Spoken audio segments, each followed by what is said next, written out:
Bienvenidos y bienvenidas un lunes más a nuestros Lunes al Círculo, a la cita semanal que lleva a todos los hogares en esta época de confinamiento diferentes reflexiones sobre el arte, la cultura y el pensamiento.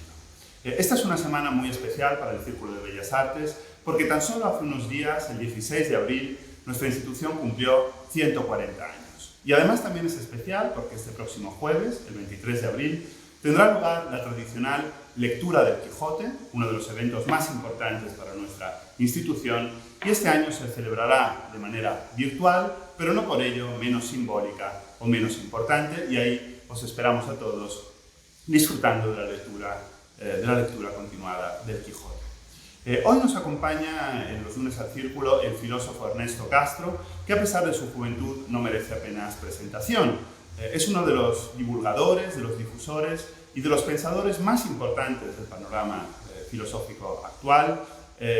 Es realmente conocido, no solo en España, sino también en el extranjero, y es también un gran investigador, autor de numerosos libros, desde su primera obra contra la posmodernidad hasta la última que se presentó, por cierto, en el Círculo de Bellas Artes, dedicada al realismo postcontinental. Es también muy conocido su libro sobre el trap como música representativa de una generación millennial afectada por la crisis.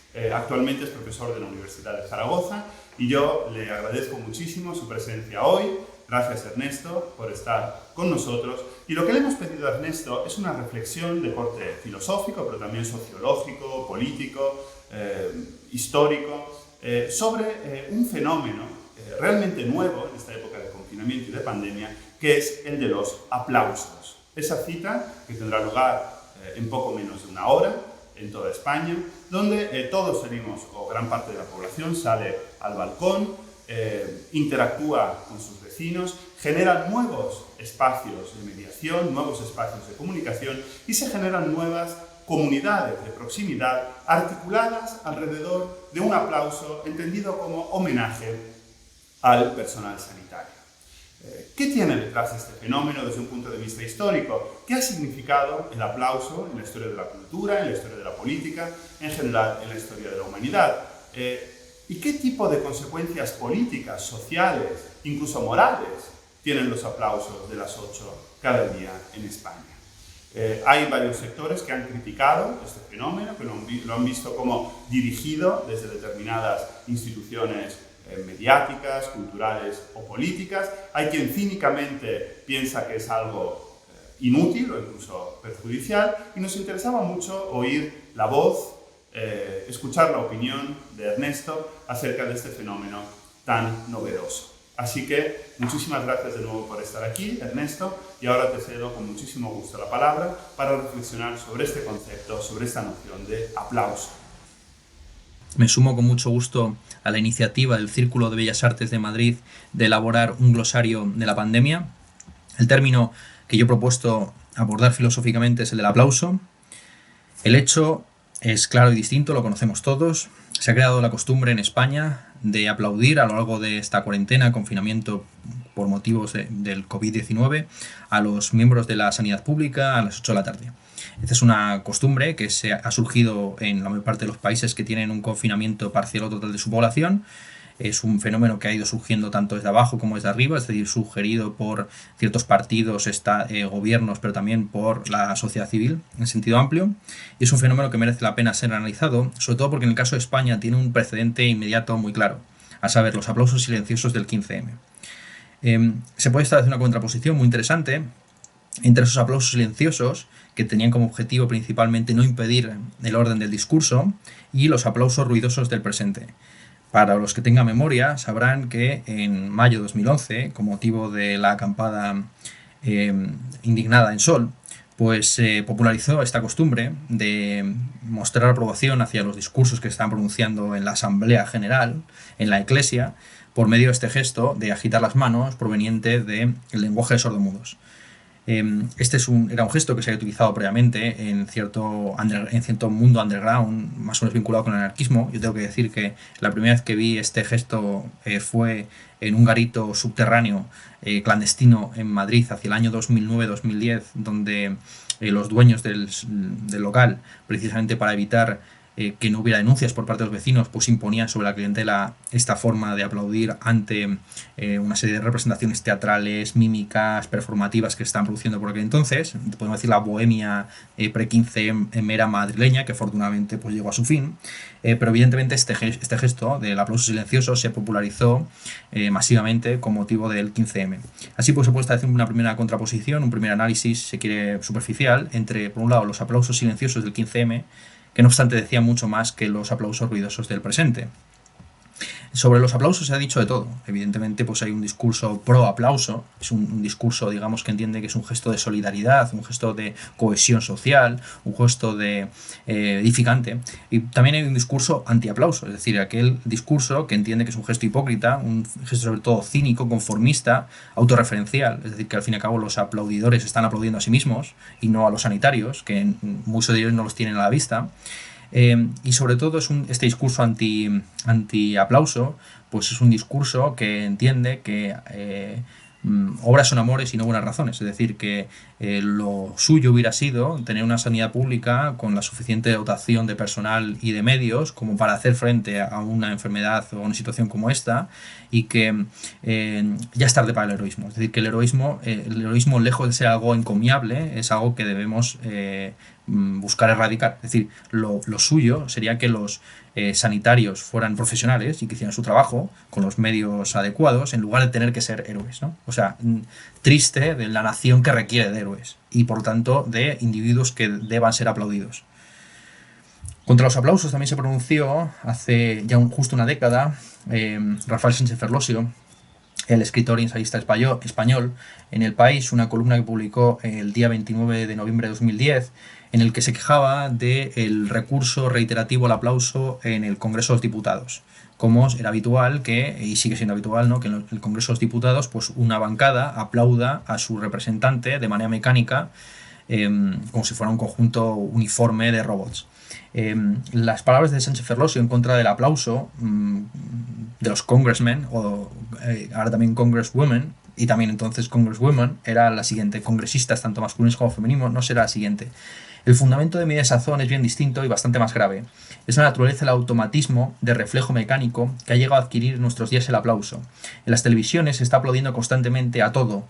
En todo el día no se hace otra cosa que aplaudir. No se hace otra cosa de provecho en todo el día.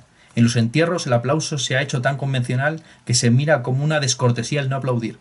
Todavía disuena en los oídos de los mayores, acostumbrados al silencio entre los muertos, pero tal vez no sea ya más que otra convención para los jóvenes, aunque para nosotros tiene la estridente inoportunidad de ser una forma de expresión que comparte con ceremonias y ocasiones alegres y festivas.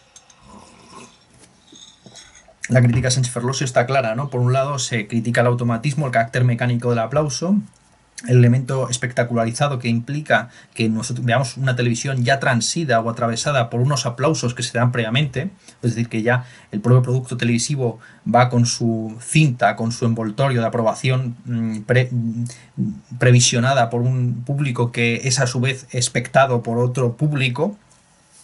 Y además se critica el hecho de que se mezcle el aplauso con el silencio. Aquí hay una reflexión interesante sobre cuál debe ser la actitud ante la muerte o ante el fenómeno doloroso. Si debe ser un silencio de más o menos quien calla otorga, o si debe ser un aplauso en el sentido de que la muerte pues también es un momento de celebración. A muchos de ustedes seguramente les estará viniendo a la mente el famoso meme de los negros bailando con un sarcófago, con un féretro al hombro, hasta que se produce el momento catastrófico, la apocatástasis tompantón, en el que se cae el féretro al suelo, ¿no?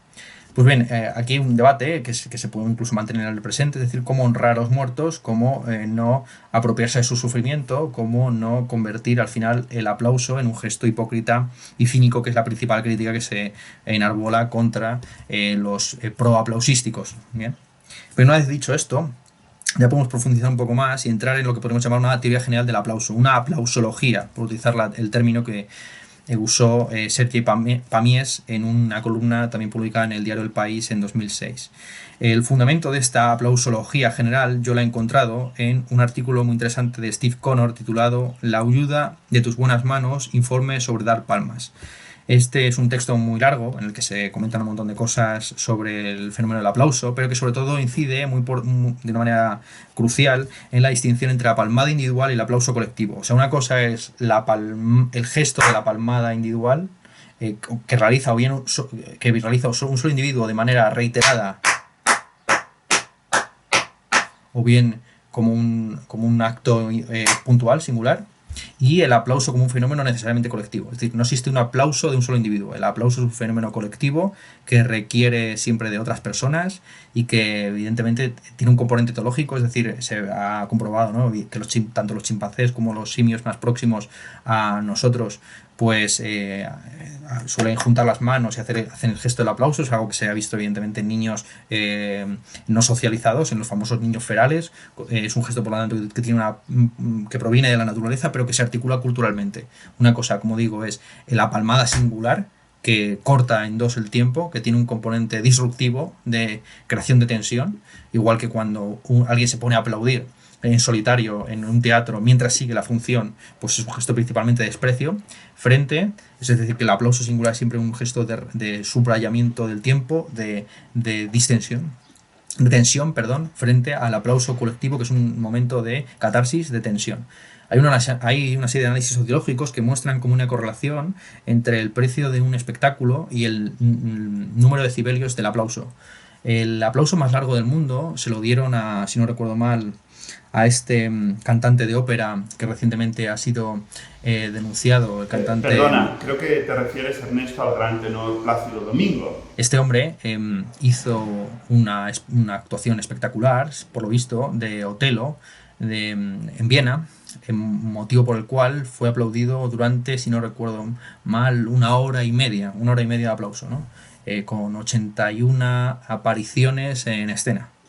Es decir, que salió a saludar al público que le aplaudía hasta en 80 ocasiones, ¿no? Pues bien,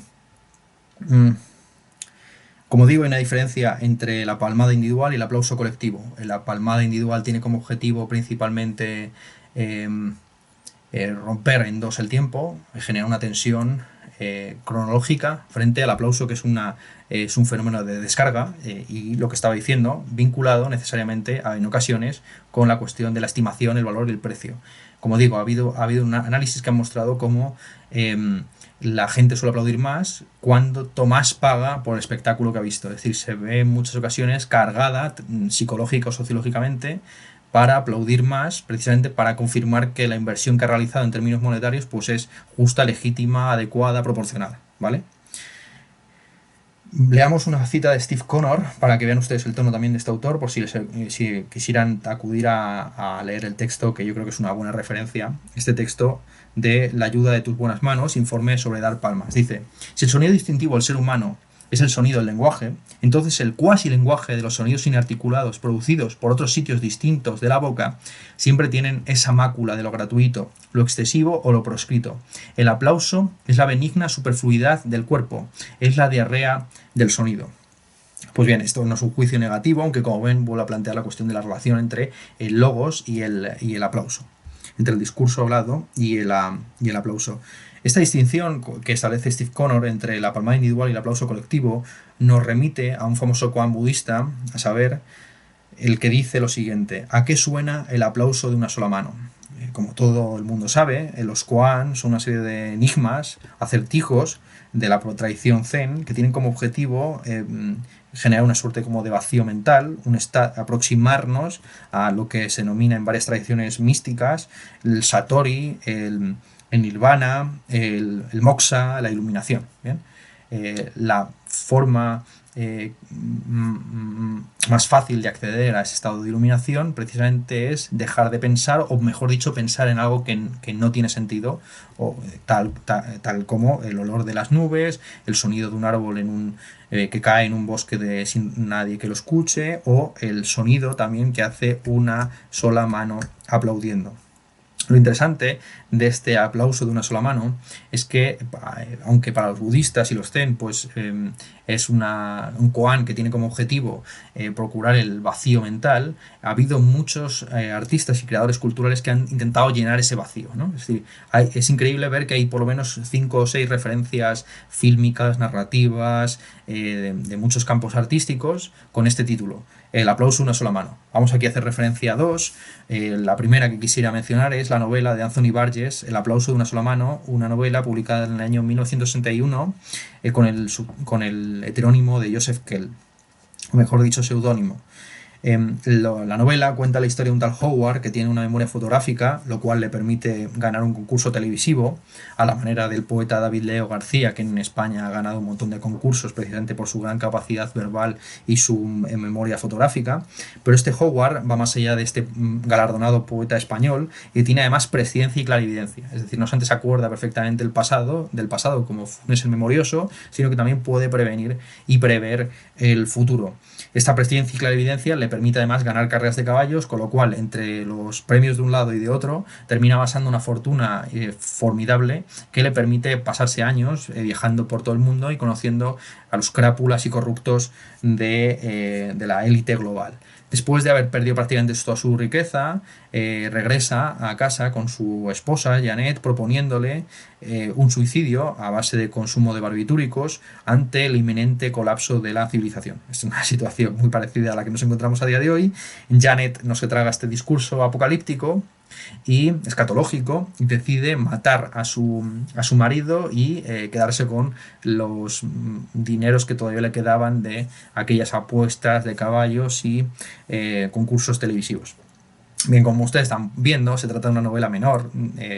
Anthony Burgess se impuso a la edad de unos 50 años o por ahí, cuando contrajo una enfermedad que iba a acabar con él en un año, la disciplina de escribir unas 2.000 palabras al día, con lo cual él calculaba o estimaba que más o menos cada 2 meses o 3 tendría una novela escrita, de tal forma que podría llegar a escribir, si escribiera con esa disciplina todos los días, pues unas 4 novelas anuales. Evidentemente la calidad de esas novelas pues era no muy elevada, y este es un ejemplo claro de ello, ¿no?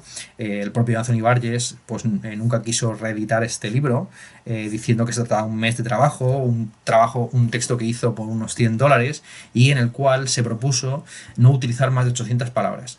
Anthony Burgess es el famoso autor de La naranja mecánica y de Poderes terrenales, quien en este libro pues decidió limitar su vocabulario precisamente para denunciar el proceso de decadencia del lenguaje, de empobrecimiento de nuestras formas de comunicación, etcétera, etcétera. Más interesante que el aplauso de una sola mano de Anthony Burgess es el videojuego cuya demo se publicó en 2018, desarrollado por Bad Dream Games, con ese mismo título, el aplauso de una sola mano, One Hand Clapping.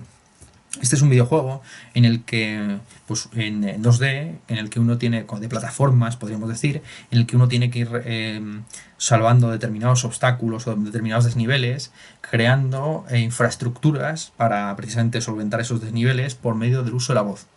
Puede que la descripción que acabo de hacer es un poco equívoca, pero básicamente uno construye puentes, por decirlo rápidamente, dando una determinada nota. Y para subir de un nivel a otro, pues tiene que hacer una escala pentatónica o decir un do, re, mi, fa, sol, lo que sea, ¿no? Bien, este videojuego, en el que curiosamente el aplauso no es la mano, es nuestra propia voz, pues fue jugado en directo y luego posteriormente subido a YouTube por el youtuber con más suscriptores del mundo, PewDiePie. PewDiePie tiene un vídeo en 2018 dedicado a la demo de este videojuego, muy interesante, en el que va haciendo pues un típico gameplay de 10 minutos para cobrarla al partner. Pero lo que me parece interesante es que, aunque el videojuego tiene un título enigmático, al ser jugado por PewDiePie, digamos, regresa a la referencia previa. Es decir, PewDiePie es conocido por una sección, entre otras muchas cosas, es conocido por tener una sección llamada Meme Review, en la que hace una reseña de los memes del momento, y se suele decir incluso que es una suerte casi de cementerio, ¿no?, de los memes. Cuando un meme ha sido reseñado en Meme Review de PewDiePie, pues ese meme ha pasado a mejor gloria, ¿no? Y lo que hace para iniciar esa sección dentro de los vídeos de su canal es justamente dar una doble palma, Meme Review. volvemos otra vez a lo mismo, la diferencia entre el aplauso colectivo como un gesto de fusión con la comunidad y la palmada individual como un gesto también de disruptivo, en este caso casi de sentencia. Cuando PewDiePie da la doble palmada sobre un meme, ese meme pues ha llegado a su fin, ese meme está ya fenecido. Vale, una vez dicho estas pequeñas observaciones acerca de la aplausología como una teoría general del aplauso, podemos entrar en un análisis más detallado de la historia del aplauso. El aplauso, como ya hemos dicho, es mejor dicho, palmada, es un fenómeno etológico que proviene de los simios, etc. Pero se instituye, la primera institución sociológica que tenemos constancia que hace uso del aplauso es el teatro griego. Clístenes, uno de los padres de la democracia radical ateniense en el siglo V a.C., después de las guerras médicas, ahora que escucho esto de las guerras médicas, me acuerdo de un poema de nuestro último premio nacional de poesía, creo recordar, en el que dice algo así como: las únicas guerras médicas que apruebo son las guerras medicinales, justamente, ¿no? Pues bueno, aquí nosotros justamente en un contexto actual en el que hay una guerra, además hay una terminología muy proliferante y arborescente acerca de la gente que está en la primera línea, los que están en la vanguardia y la retaguardia, el combate, la fiereza, la victoria, el no rendirse, todo este tipo de terminología absurda, como si el COVID fuera un agente operatorio, como si tuviera... La pregunta que habría que hacerse en este caso es la misma de Stalin: ¿cuántas divisiones acorazadas tiene el coronavirus? Ninguna. No se trata precisamente de una guerra, esto que tenemos ahora a día de hoy. No hay victorias, no hay campos de batalla, no hay frentes y no hay armisticios ni nada por el estilo, ¿no? Vale, entonces Clístenes, uno de los padres de la democracia radical ateniense después de las guerras médicas, decide suprimir el areópago y introduce el registro del aplauso en el teatro. Estos dos actos políticos de Clístenes no están desconectados del todo. El areópago era el tribunal tradicional ateniense y su supresión, de alguna forma, elimina la posibilidad de revisión judicial, por decirlo rápidamente, ¿no? Como he sabido, uno de los grandes frenos a la democracia radical en todo el mundo pues es la inclusión de una suerte de tribunal constitucional o tribunal supremo que está legitimado para afirmar si determinadas leyes surgidas de la Asamblea, pongamos por caso, o del Congreso, son constitucionales o no, si están de acuerdo con las leyes no escritas o con las leyes no escritas o con el espíritu de la Constitución vigente, ¿no? Claro, la democracia radical, al fin y al cabo, entiende que no hay no hay una diferencia entre el poder constituyente y el poder constituido, y que en cualquier momento la asamblea constituyente pueda revisarse a sí mismo, y que el Congreso es una asamblea constituyente permanente. Esto es importante decirlo, ¿no? Entonces, Clístenes, al eliminar el areópago, por así decirlo, estaba dando todo el poder a la asamblea, a la bule, aunque esta bule todavía fuera compuesta de manera censitaria, etcétera, y sin todos los mecanismos que van a introducir más adelante Filaltes y Pericles. Pero ya al eliminar el areópago, por decirlo rápidamente, al privar de poder a los jueces, se le está dando el poder al público en última instancia, a ese público que pasaba en el campo del teatro a expresarse por medio del aplauso. El teatro es un género artístico que, de alguna forma, va más allá de la épica. La épica es el canto a los héroes individuales, ¿no? Frente al culto al héroe individual, la tragedia, se entienden hay muchas interpretaciones, ¿no?, del significado de la tragedia en Grecia. Una de ellas, la más convencional, es que la tragedia está intrínsecamente vinculada con la democracia, porque en la tragedia el personaje principal es el coro que está advirtiendo constantemente al héroe que ha cometido una hibris y va a ser castigado por su némesis, ¿no? Es decir, lo que muestra la tragedia es la inutilidad y la estupidez y la arrogancia de los héroes frente a la prudencia, el sentido común del coro y por lo tanto del común de los mortales, ¿no? Entonces, de ahí lo paradójico que se recupere el aplauso precisamente en contextos heroicos. Claro que ya el heroísmo del presente es un heroísmo no individualizado, sino prácticamente ubicuo. Es decir, son héroes los miembros del sistema sanitario por curar a los enfermos con peligro de contagiarse, pero también son héroes las reponedoras del supermercado y las cajeras del supermercado por también lo mismo, por poderse contagiar. Son héroes los señores que recogen la basura, somos héroes nosotros mismos que estamos en nuestras casas tocándonos los cojones, jugando al League of Legends, etcétera, etcétera, ¿no? Entonces de repente hay un heroísmo colectivo que está vinculado, que aunque en buena medida refuta la idea clásica del héroe como alguien singular, individualizado, elegido por los dioses, sí que engarza con la idea democrática teatrocrática de todo el poder para el pueblo, un pueblo que se expresa por medio del gesto del aplauso. Se dice que el gesto del aplauso lo introduce Clístenes justamente para crear un mecanismo de aprobación colectiva que no requiera de un acercamiento individualizado a los actores. Es decir, que el aplauso es una forma de chocar la mano a distancia. Claro, a día de hoy, con todas las medidas de distanciamiento social que tienen como objetivo precisamente que no nos demos la mano o que nos la demos la mano después de dárnosla, pues es normal que, digamos, esas formas de saludo o de reconocimiento sean sustituidas por otras formas de reconocimiento de saludo a distancia, como el famoso gesto de juntar las manos oriental o el aplauso colectivo a los héroes que ya no son individualizados sino comunes, por decirlo rápidamente, ¿no? Vale. Así es como surge, digamos, el aplauso como un registro de reconocimiento social en Atenas. En Roma esto se modifica sustancialmente. En Roma la tradición del espectáculo circense consistía más bien en agitar el pañuelo. Un pañuelo que tenía el nombre de sudario. Se llamaba así el pañuelo que se agitaba, un aplauso sordo en el circo romano. Precisamente porque ese pañuelo tenía como objetivo principalmente secar el sudor de la cabeza después de estar un día a cara al sol. Fue uno de los emperadores, no obstante, sí que se utilizaba el aplauso para aclamar a determinados individuos, y fue en concreto el emperador Nerón, lo cuenta Suetonio, quien llegó a contratar hasta unos 5.000 aplaudidores para que fueran acompañándole, aclamándole cada discurso público que diera. Nerón, de hecho, introdujo una distinción entre dos tipos de aplauso: el imbrex, que es un aplauso hueco, puedo decir la palma flamenca, y la testa, que es el aplauso plano, ¿no? Bien, fue justamente inspirado en Nerón que un poeta francés, Jean Doga, decidió recuperar la idea de los aplaudidores a sueldo.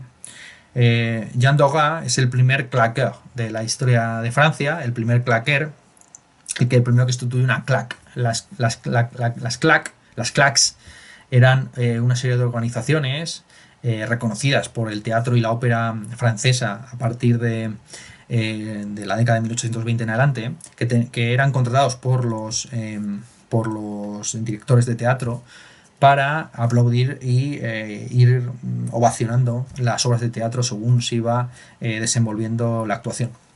Hay 1000 anécdotas sobre los claqueurs, tanto en Francia como en Italia como en España.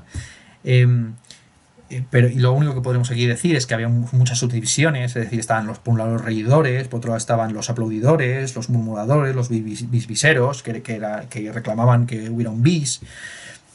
Lo importante es que en el teatro, en la ópera italiana, francesa, española de aquella época, había dos tipos de dirección. Por un lado estaba la dirección de los actores o de los intérpretes sobre la escena, pero luego había una doble dirección del director de los claqueurs habiendo estudiado previamente la partitura o el guión de lo que se estaba representando, pues iba indicando en cada momento qué tocaba hacer por parte del público. Como es evidente, la tradición de la claque no se eliminó, sino que pasó a la televisión bajo el formato de las risas y los aplausos enlatados. Como digo, ese era un formato, el de los claqueurs, el de las claques, tan espectacular y tan popular que nos queda un pareado de Sinesio Delgado sobre un tal Gonzalo Maestre, que era un claquer de primer nivel en Madrid, que dice lo siguiente: no habría tantos reyes del trimestre, se entiende el trimestre teatral musical, no habría tantos reyes del trimestre si le cortaran las manos a Maestre. Bueno, en la actualidad hay un periodista que se llama Antonio Maestre, ¿no? Director jefe caudillo, podemos decir incluso, del medio de comunicación La Marea, que sepa que no se lo estoy dirigiendo a él, lo digo porque tiene una manía de denunciatoria muy fuerte este buen señor. Entonces, como digo, esta tradición de los aplausos pagados se traspasa directamente a la televisión estadounidense con la incorporación de las risas y los aplausos enlatados. Esto se empieza a hacer a partir de los años 50, muy seriamente en el show de Hank McCune, y a partir de entonces en multitud de programas, especialmente en las series tipo Friends y demás.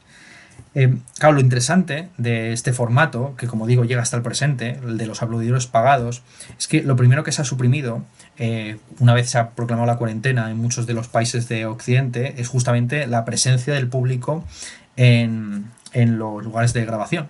Yo soy bastante asiduo, aunque ya no me gusta tanto como en sus primeros años, de un programa estadounidense, neoyorquino, que se llama Last Week Tonight, con John Oliver.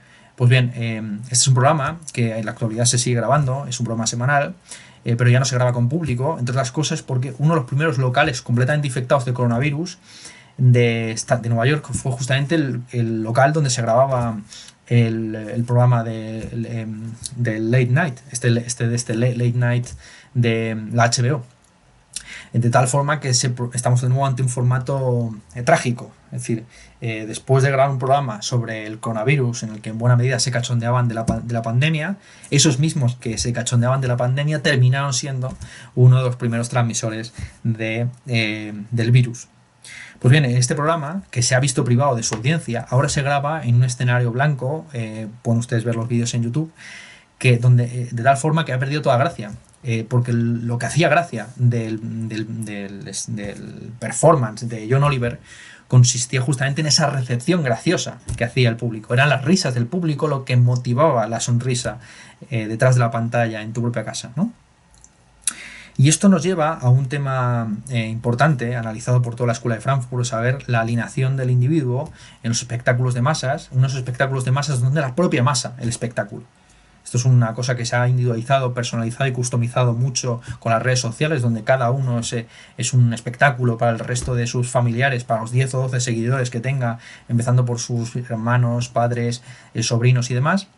Y que de tal forma que hay una popularización y una democratización del estatus de famoso, o a día de hoy todo el mundo es famoso, no durante 15 minutos, sino para al menos 15 personas durante todas las 24 horas del día. Pero me gustaría subrayar esto, es decir, buena parte del espectáculo tradicional televisivo se sostiene sobre una expectación de doble nivel, es decir, uno no mira el programa de Buenafuente, pongamos por caso, con ojos limpios o a través de su propia mirada, sino contaminado por la recepción previa, por el previsionado, igual que comida precocinada, existe una televisión previsionada, por un público que aplaude, ríe, llora y por tanto ya condiciona la forma en la que he recibido este producto por parte del espectador en su casa. Bien, entonces hay una doble expectación, una expectación de segundo grado, de segundo orden, que es interesante aquí subrayar y que nos lleva a un famoso pasaje que no podemos dejar de citar de las leyes de Platón, las leyes de Platón 700 ED y siguientes, donde Platón justamente, como gran antidemócrata que es, se pronuncia en contra de la teatrocracia, contra la soberanía de los espectadores que aplauden, patean, ríen, lloran ante el espectáculo. Él cuenta cómo había un estado previo a la creación del teatro ateniense, Ático, Esquilo, Sófocles, Eurípides, en el que no había una mezcla de géneros. Y lo que quiere de alguna forma Platón, con su famosa expulsión de los poetas y luego reincorporación de los mismos a través de una mitología estatal, es recuperar esa pureza de la distinción entre géneros, impidiendo la decadencia y la degradación y degeneración de la música, que a su juicio es el origen de la decadencia y la degeneración del Estado. Dice Platón lo siguiente en el famoso pasaje de la teatrocracia, donde se pronuncia en contra del gesto del aplauso, a la manera un poco también de Sánchez Ferlosio, por decirlo rápidamente, Sánchez Ferlosio es un platónico en este punto. Dice Platón: no había entonces siringa ni gritos incultos de la masa, como ahora, ni aplausos para dar el apoyo, sino que estaba establecido que los que habían completado su educación escucharan en silencio hasta el final, mientras que los niños, sus ayos y la mayoría de la plebe tenían la admonición del bastón que imponía orden. Aquí bastón, ojo, es la famosa expresión themistes, El cemistés era el bastón de mando que utilizaban los caudillos homéricos en la Ilíada para tomar la palabra en la asamblea de los guerreros, ¿no? Entonces, hay una serie de individuos que tienen el poder de la palabra y que tienen el derecho, el monopolio prácticamente de esa palabra, frente a una masa que debe permanecer en silencio, igual que permanecía el público ateniense, tanto político como teatral, antes de la disolución del Areópago y la introducción del aplauso por Clístenes. Sigue Platón: la multitud de los ciudadanos quería que se la gobernara en estos asuntos con ese orden y no osaba juzgar por medio del tumulto. Más tarde, cuando pasó el tiempo, los poetas, aunque naturalmente dotados para la poesía, se convirtieron en los iniciadores de la ilegalidad contra el arte. Ignorantes de la justicia y la legalidad de la musa, en éxtasis y presas del placer más de lo debido, mezclaron trenos con himnos, peanes con ditirambos e imitaron las canciones para las flautas con las que eran para cítara, uniendo todo con todo, porque sin querer, por necedad musical, pretendieron falsamente que la música no tiene ningún tipo de corrección, sino que la forma más correcta de juzgar es el placer del que la goza, sea este alguien mejor o peor. Bueno, aquí no puedo dejar tampoco de pararme para comentar un poco la transformación del concepto de cultura que se ha producido con motivo del confinamiento. Es decir, antes del confinamiento hay una concepción de la cultura como algo sublime, el famoso mito de la cultura que criticó Gustavo Bueno, algo que nos eleva por encima de los animales. Sin embargo, con motivo de la cuarentena, de repente la cultura se ha convertido en un bien de primera necesidad, que de alguna forma sí tiene como la función principal del entretenimiento, de la evasión. Los músicos, los cineastas, los novelistas se han dedicado a dar gratuitamente, y los filósofos, aquí estamos haciendo esto justamente, ¿no? Se han dedicado a dar gratuitamente sus contenidos en internet, precisamente para evitar que la gente se aburriera. Y una vez que ha habido críticas a este procedimiento, y mejor dicho, completando esto, viendo que entre los planes del Estado no se encuentra un rescate de la industria del espectáculo y de la cultura, del espectáculo sí, porque las televisiones han sido rescatadas, pero de la cultura no, ha habido un intento esta última semana de crear un apagón cultural consistente en dejar al público sin 48 horas de risas, llantos, canciones, tweets, poetweets, en micro relatos en internet. Bien, la principal crítica que yo haría contra esta iniciativa, ¿no?, del apagón cultural es que no se puede privar a la gente de cultura. Es decir, aun cuando la gente no tuviera en casa libros para leer y por tanto no se pudiera cumplir la famosa sentencia de Manuel Azaña, transformada de esta forma, si en España todos los ciudadanos secundaran el apagón cultural, entonces se crearía un silencio nacional que nos daría tiempo para estudiar a los clásicos. Aun pensando que la gente no tuviera los clásicos en casa y que por tanto se vería y que el Estado incluso, o mejor dicho, las organizaciones que crean el apagón cultural consiguieran un apagón cultural completo y total, no se puede apagar a la gente de cultura porque la gente está prendida. La gente lleva dentro de sí el fuego de la cultura y ya se encontrarían formas de entretenimiento, de creación de narraciones. Es más, a día de hoy la gente es cultura los unos para los otros mediante la transmisión de relatos, de narraciones, de anécdotas a través de WhatsApp o de Facebook o de Twitter. Es decir, que el mayor espectáculo a día de hoy no es ni la televisión, ni la radio, ni el periodismo, por supuesto, ni la filosofía, sino el puro contar lo que sucede, el pasar de las cosas que pasan. Bien, seguimos.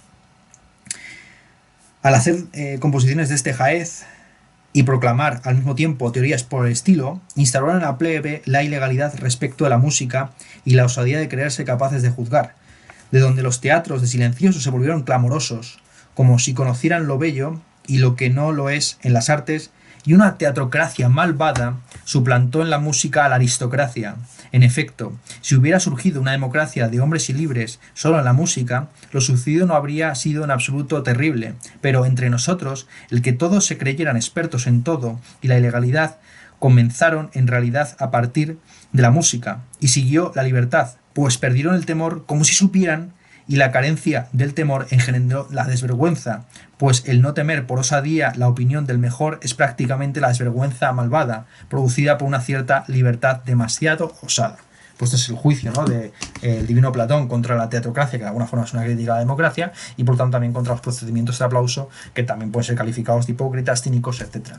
Pero una vez dicho esto, una vez estableciendo los rudimentos de una aplausología general, y una vez revisada con la historia del aplauso desde Clístenes hasta John Oliver y su Last Week Tonight, quisiera decir unas últimas frases acerca de la teoría del aplauso y la importancia que tiene para la filosofía. Habrá alguien que piense que esto que acabo de hacer ahora mismo pues no es filosófico, porque nos ha invocado, ¿no?, grandes términos filosóficos como son los de verdad, unidad, belleza, bondad, etc. Pero hay un término que se utiliza mucho en filosofía contemporánea y que se ha convertido casi en un sustituto del término verdad, a saber, el término plausibilidad, o verosimilitud, que tiene una proximidad etimológica muy interesante con aplauso. Es más, plausibilidad es la sustantivación del verbo aplaudir que realiza en el siglo de oro Baltasar Gracián. Baltasar Gracián, uno de nuestros clásicos del barroco, del siglo XVII, en el Oráculo Manual, pero también en el Héroe, populariza un concepto de plausibilidad que está a caballo entre lo plausible como aquello que es aplaudido y lo plausible como aquello que es verosímil. Es decir, Gracián, por así decirlo rápidamente, es el autor clave al que hay que regresar si uno quiere hacer una teoría general del aplauso que además tenga una carga de filosófica potente para hablar de lo verdadero, de lo verosímil en el presente. Bien, así Gracián, por ejemplo, en el Héroe dice lo siguiente, recogiendo este concepto tradicional de lo plausible como aquello que es aplaudido, que es digno de ser aplaudido. Dice: ser pues eminente en hidalgo asunto, expuesto al universal teatro, eso es conseguir augusta plausibilidad.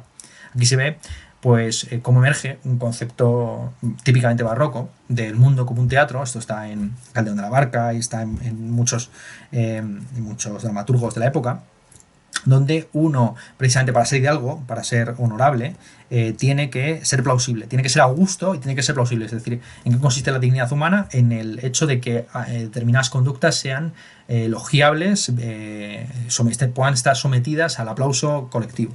Esta es una teoría del bien y el mal, por cierto, que luego va a recuperar David Hume, ¿no? Cuando David Hume diga que el bien y el mal, pues al fin y al cabo son un subproducto de nuestras formas de encomio o de vituperio. Pues bien, junto con esta concepción tradicional de la plausibilidad, lo plausible como aquello que es digno de ser aplaudido, Baltasar Gracián ya introduce en el Oráculo Manual un concepto de plausibilidad lógico, formal, si se quiere, próximo a la plausibilidad contemporánea. Y así dice cosas como lo siguiente: lo paradójico es un cierto engaño plausible a los principios. Es decir, es muy buena definición de lo paradójico. Claro, aquí se podría decir que se podría criticar a Baltasar Gracián que está antropomorfizando los principios, como si los principios fueran unos agentes humanos o humanoides que pueden ser engañados por lo plausible. Lo plausible es la forma en la que lo falso engaña a un agente operatorio dado, podemos decir, ¿no? Bueno, esto que he dicho, pues ya con esto ya creo que al buen orador pocas palabras bastan, ¿no? Al buen orador, para el buen oyente pocas palabras bastan. Entonces yo creo que con lo que he dicho no quiero alargarme mucho más. Creo que queda bastante claro que el aplauso es un fenómeno muy interesante para comprender el presente, pero que además tiene una carga de profundidad filosófica. He tenido una historia que no ha sido muy bien estudiada. Aquí he dado un poco unas ciertas pinceladas de lo que se sabe. Simplemente animaría a los oyentes que profundizaran estas cuestiones si quisieran, o que también pues ofrecieran en caso de haberse informado más sobre este tema, pues más bibliografía, documentación, etcétera. Mando un saludo a los amigos del Círculo de las Artes y también a sus trabajadores y les deseo un buen día. Muchísimas gracias, Ernesto, por esta brillante conferencia, por esta reflexión. No sé si merece un aplauso a una mano, un aplauso mudo o una entera aplausología. Lo que sí sé es que merece nuestro agradecimiento porque nos has ayudado a pensar y a comprender de una manera histórica, sociológica, pero también conceptual, también filosófica, analizando el concepto, este fenómeno del aplauso. Así que muchas gracias también en nombre de la plantilla del Círculo de Bellas Artes a la que te has referido, una plantilla que efectivamente sigue trabajando constantemente, intensamente, entre otras cosas para llevar todas las semanas estos contenidos a todos vuestros hogares. Como he dicho, os esperamos este jueves en la lectura continuada del Quijote, aunque de forma virtual, en el Círculo de Bellas Artes, y también os esperamos el próximo lunes con una versión medieval de los lunes al Círculo, donde hablaremos con dos expertas acerca de las posibles correspondencias o similitudes entre la época actual que estamos viviendo y otros momentos históricos del Medioevo. Gracias a todos una vez más por vuestra atención y hasta la semana que viene.